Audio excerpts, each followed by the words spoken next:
So it's Saturday morning here in the UK, so that means we're back with another Friday night developer stream recap for Marvel's Avengers. So the usual format, if you watch these videos, we firstly have a recap on Reddit from BillyB311, and then from there what I've done is I've watched the entire stream. It was around about an hour long, so it was on the longer side this one, and then I cut out all the relevant sections. I put in timestamps and I put in titles as well, and I've got it down to around about 15 minutes where all the juicy information is contained. So if you do enjoy the content before we go in and we do the Reddit recap, make sure to hit the like, share and subscribe button. But let's dive in and let's do this Reddit recap first. So with this section here, there always will be a little bit of duplication as to what will come later on in the video, but the reason I do this is so that I can actually give my personal thoughts on some of the new information we've found out as well. So let's work our way through this. Starting off at the top there, it says they're working on the defensive buffs carrying over bug. I've seen that. It's where you're in the helicarrier and so on and you get the blue glow. Roy in the harm room as a bug. Sadly it's not a training dummy. I was hoping that would be the case because a static training dummy in the harm room would be amazing. But that is a bug, and also shield cache being locked as well. Next up, they are making Monica have damage thresholds so you can't one-shot her, so that's really great. So you'll have stages with her if you've been one-shot on her. They will also make it so that she doesn't shrink from pin particles to prevent her from falling in the hole. It's pretty funny if you do that. You can use pin particles or you can use the Ant-Man summon, and he'll just shoot her once with a laser, she drops straight down into the hole. So if you want to cheese it in the short term, get in and use your Hank Pym summon to do that. Next up, big news here, Thor is getting an MCU outfit, but it won't be the next one to release. They're waiting on some stuff for him. The next one to release, I reckon, will be the Black Widow one from the movie, because that's actually out. I think it's the 9th of next month it's actually out, so it would make sense we get that, and fingers crossed we get the white one, because that does look absolutely amazing. We've got some new Thor takedowns that are coming. The mega level threats are going to have different areas where they focus on difficulty. For example, the Super Adaptoid one focuses on the boss fight, and then they mentioned the Cloning Labs one, which is coming after the War for Wakanda, will focus more on puzzles. And then they mentioned the one that's coming with or coming after the War for Wakanda, which I reckon will be the Claw Raid. Essentially it's going to be a mixture of boss fights and puzzles, so it's going to take what they've learned in the first two Omega level threats and put it into the third one and have it been the biggest Omega level threat yet. The power level increase, it's moved past the Wakanda to tie into an Omega level threat, so it makes more sense to be increasing the power level. So it sounds like the third Omega level threat we'll be getting will be the Wakanda raid with Claw, and this is the one where you'll get the increased gear for it, so something to grind for, so I actually don't mind that. Next up, it mentions that War for Wakanda is still on track. I would hope that to be the case because it was just recently announced. Robots are not the only enemies coming with Wakanda. It will have new non-robot enemies, and from the leaks we talked about a few days ago, if you want to skip this, jump forward 20 seconds or so, but we believe that the other villain will actually be Crossbone, so it could be a different set of mercenaries themed alongside that villain that we actually get with it. Next up, Cloning Labs will be after Wakanda. I've already touched on that, and this one focuses on puzzles rather than a boss fight like the Super Adaptoid one does. I already touched on that as well.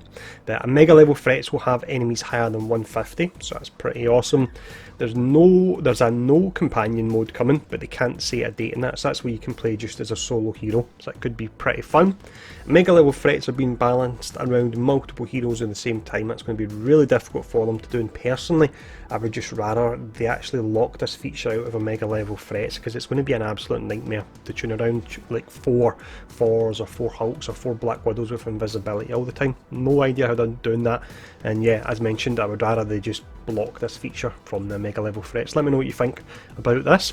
Next up, it states that the HUD being disabled is not in the books right now, not something I'm bothered about. Spider-Man is the only exclusive hero, so if they announce other heroes, they should be for everyone. I would hope they're for everyone, never mind should. Multiplayer mega hives are going to be harder, as in more enemies spawning and the type of enemies spawning, but it's the same power level. The mega level threat, the one that's coming up with Family Reunion with the Super Adaptoid, it will be 45 minutes to 2 hours for a single run of it based on the team. There'll be a Black Panther deep dive. I think that's kind of obvious enough they would be doing that in time. We then had some info on the next roadmap. It says that will be for the next year, and it will include a new hero. That sounds worrying on its own, but the question was specifically, will there be a new hero on it? So that's why Phil said there'll be a hero as opposed to heroes most likely. I would hope we get more than one hero in a year. And then they also mentioned they'll have info for the September to December period where there's not a roadmap available closer to Wakanda. aim will always have a place, but the focus will definitely shift on them. That makes sense because you can't take all that content out of the game, and we wouldn't want them to take it out as much as we're sick of fighting robots. And then finishing up, due to multiple of the same heroes being a thing, they have to adjust cloning labs. Once again, I would rather they just locked this feature and made it so it wasn't available in a mega level threats. It's just simply going to be too hard to tune around. But that's everything there, and my general thoughts on it. There's actually a little bit more that wasn't covered here that's going to be in the clips coming up. So enjoy these, and as always, if the video's been helpful, take the time to hit the like, share and subscribe button, and I'll see you all again soon. There are a few issues coming from it though, so here's a few things that we're aware that came with that last patch. So there is the issue where there's like buffs, like the defensive buffs kind of hanging around from mission to mission. We're aware of that one. The team is investigating. That also goes with the issue where the buffs kind of like appear in the Quinjet or when you're switching characters. Same thing, the team is aware of that one. Roy appearing in the harm room right in the middle. That one's fun, but the team is definitely working on that one for sure. So if you want to take your photo mode screenshots of him just hanging out in the harm room, do it now, before it goes away. Then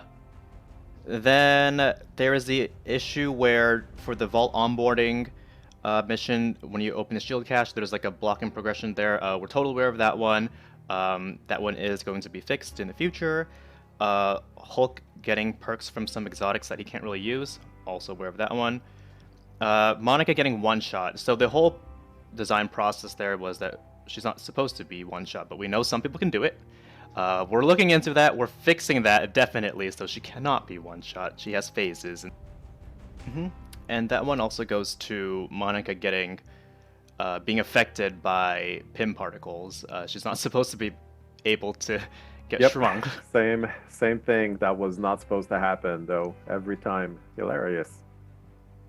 It happens.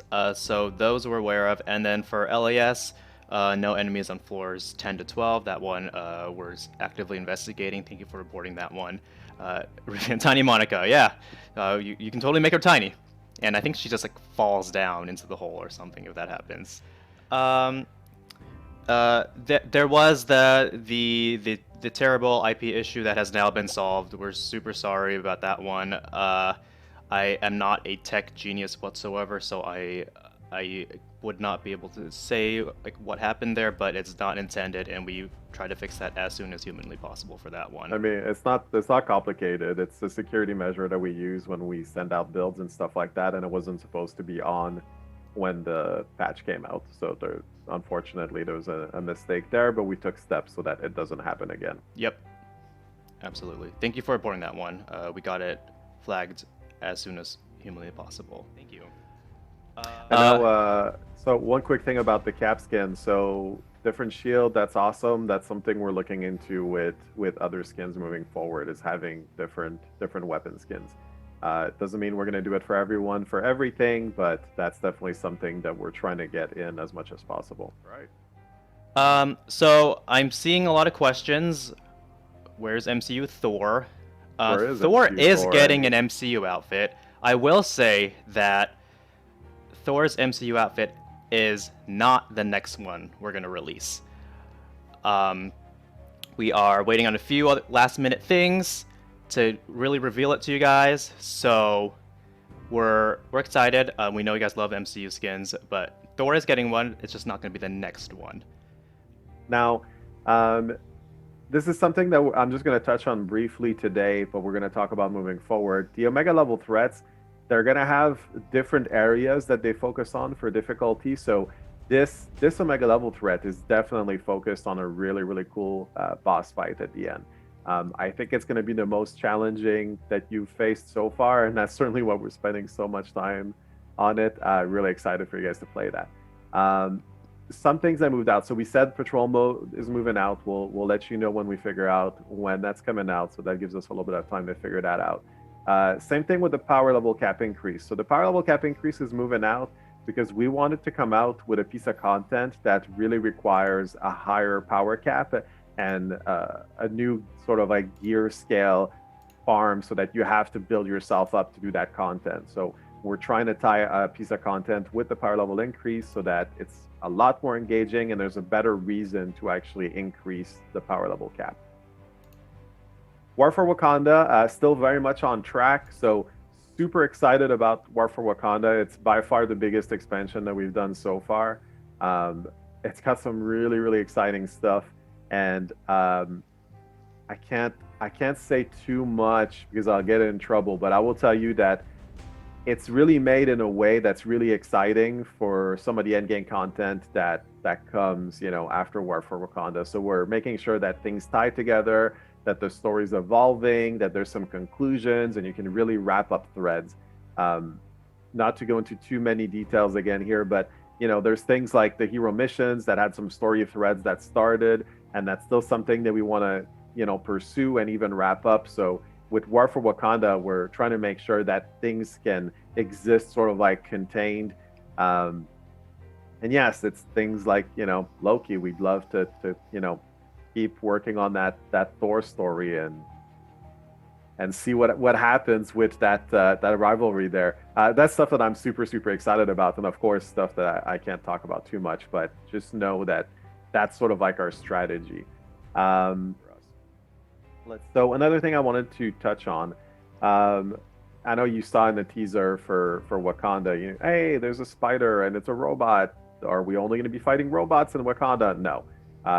It's just something that we showed, in the trailer. There are some other enemies, and there's also completely different enemies that are going to in work right now for some of the content that's coming, after Wakanda. So just know that we are very aware that you don't want to be just fighting robots. We get it. We're working on that, and certainly Wakanda is going to have not robot new enemies to fight, and I think you'll enjoy that.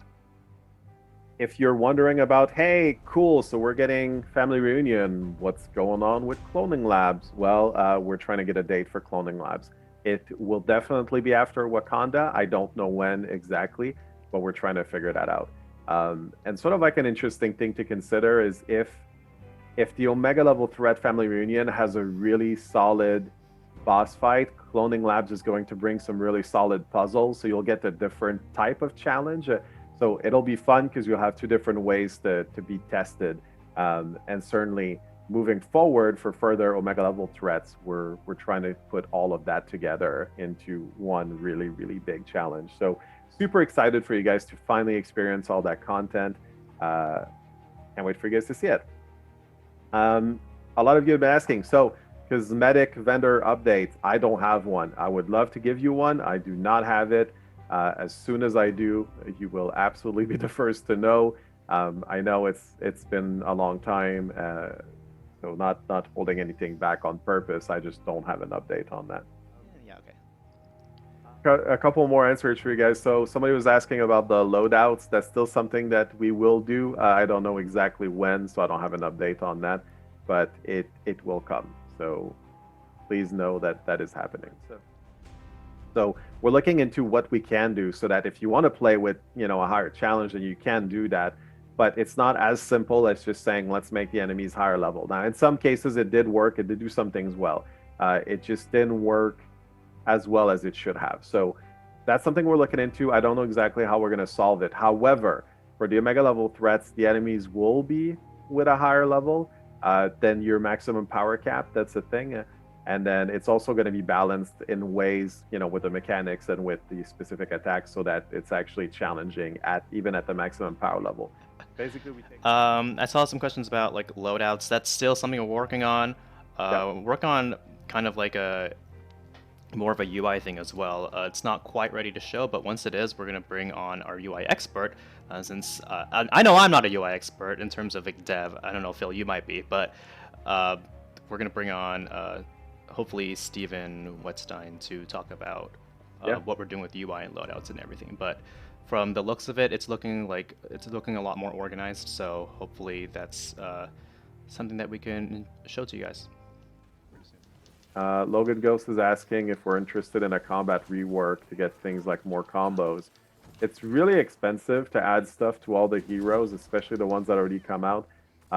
Looking forward, right now we're trying to get more heroes in the game. Same answer as the villains, really. So we're trying to add more variety right now.